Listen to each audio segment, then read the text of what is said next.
Hello, my name is Lourdes with Virtual Telesolutions. I'm an advanced ProAdvisor for QuickBooks Online and a QuickBooks Online accountant sitting in an elite tier, hopefully one day platinum, but not as of yet, just sitting at elite, aspiring to some goals.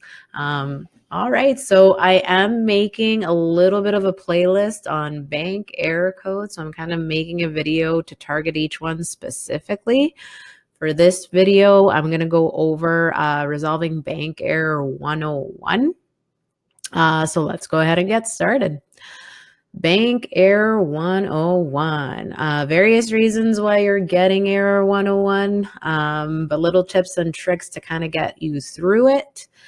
So the first thing that you can do is open up a new tab. You're going to go to your financial institution or your credit card account. My go-to is Scotia for the videos because that's who I bank with. Let it load there. All right, so we're gonna open up a new tab. We're gonna head to our bank's website and we're gonna go ahead and log in. What we're looking for here is just ensuring that our account is active. So how do we know if our account is active? Well, you're gonna have a current balance populating in your account, but you'll also see transactions in the last 12 months. So it's considered an active account.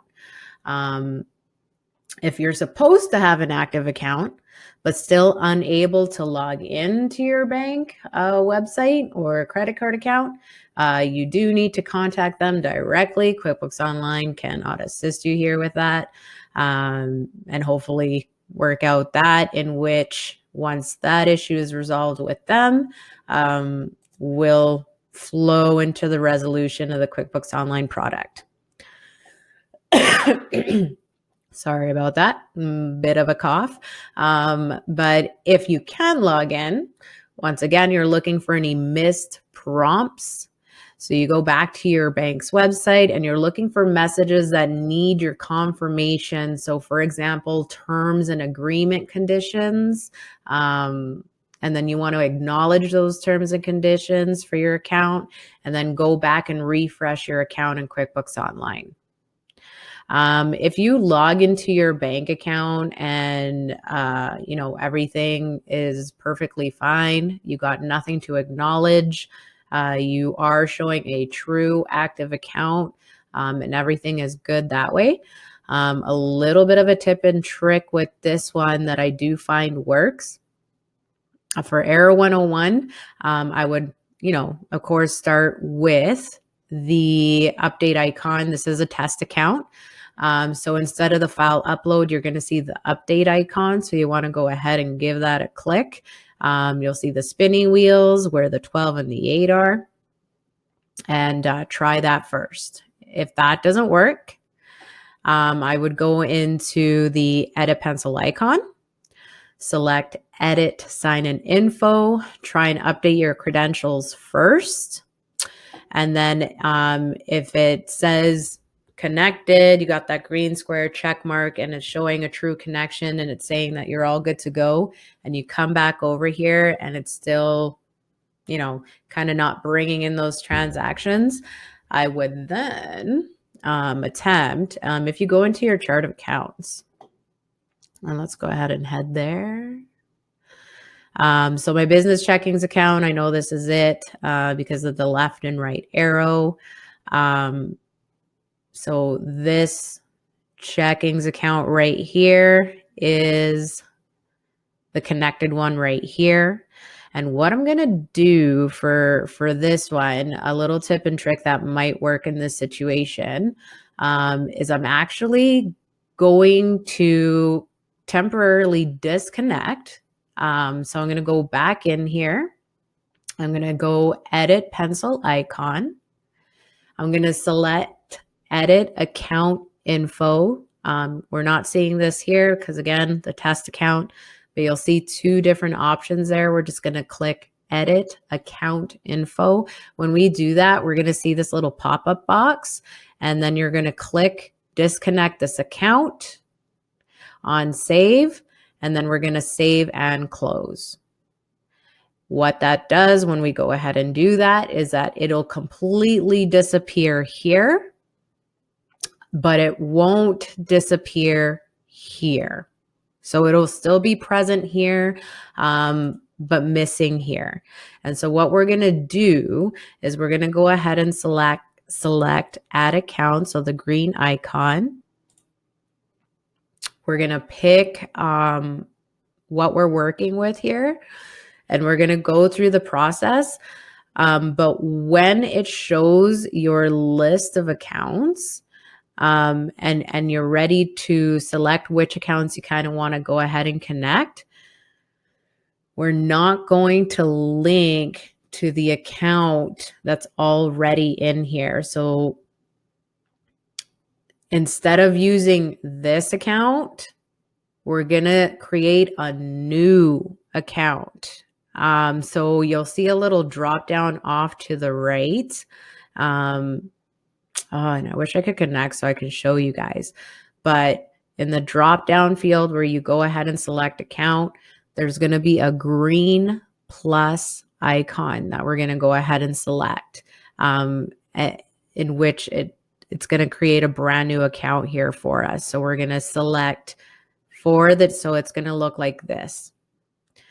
So when we hit that green plus icon, rather than picking the account that's already in there, we're going to go bank. We're going to go checkings. And then we have to give it a different name to the one that we already have in there. So I don't know, let's just add like a number 2, right? And then we're going to save and close. When we save and close, it's going to connect to the new chart of account that we created. And then we're going to specify, the date range of the transactions that we want to bring in. And then we're going to go ahead and select OK or continue to continue with the process.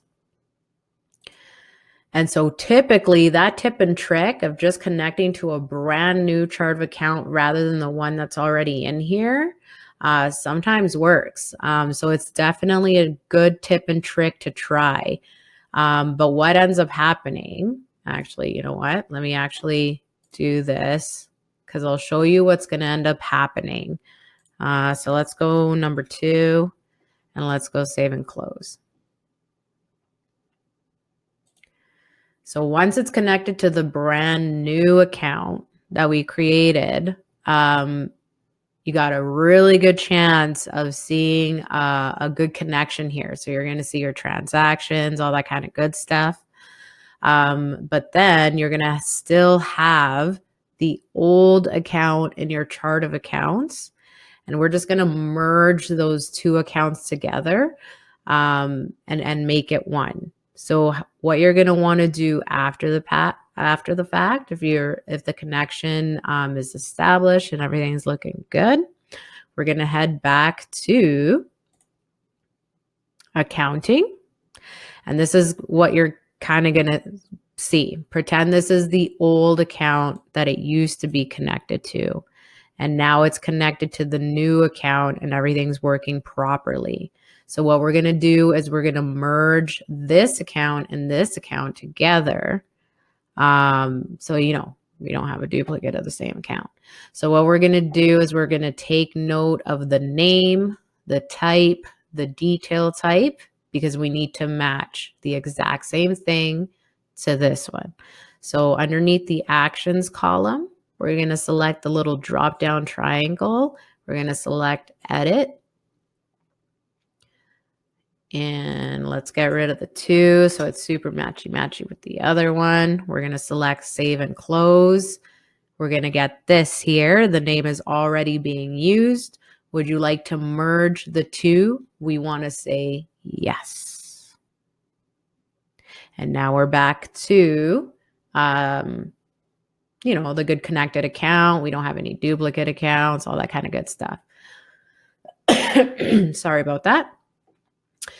At this point, like after you're done merging these two accounts, you shouldn't have any duplicate transactions or anything like that. Just the transactions that we merged with the previous account, because technically we haven't brought any transactions over or anything like that. So we should only be seeing the transactions that we merged with. But after merging these two accounts, you still kind of want to go in here and ensure that your open equity transaction is correct. And if it's not, we're going to go ahead and adjust that. Fastest way, because I would say go to your filter and pick reconcile transactions. But in this situation, we might have reconciled our accounts for many, many months, if not years. So that really wouldn't work here. So the fastest way that we can kind of see what that transaction is that we'll go to our open equity balance account and see what our open equity balances for our checkings account in here. And if it's incorrect, we'll go ahead and adjust it, edit it to make it correct. So that when we go to reconcile, we don't have that discrepancy.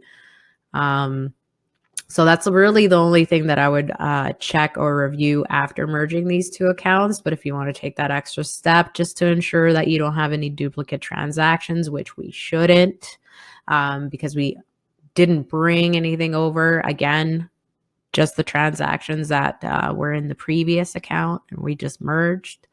I mean, you could definitely go ahead and do that too. So that is Error 101. That is tips and tricks to kind of resolve that issue that you can try. Is just, again, connecting it to a brand new chart of account and creating a new account and then merging those two accounts together after you've established a brand new connection in the banking tab. So that is that. Thank you so much for watching the video. If you have any questions or concerns about your QBO product or you want to see specific content, please don't hesitate to put comments down below. And I'm always super happy to make videos on my downtime if I have any spare time, just to help QBO users out with these sort of things. And I'll see you on the next one. I hope you have yourself a great day. Bye for now.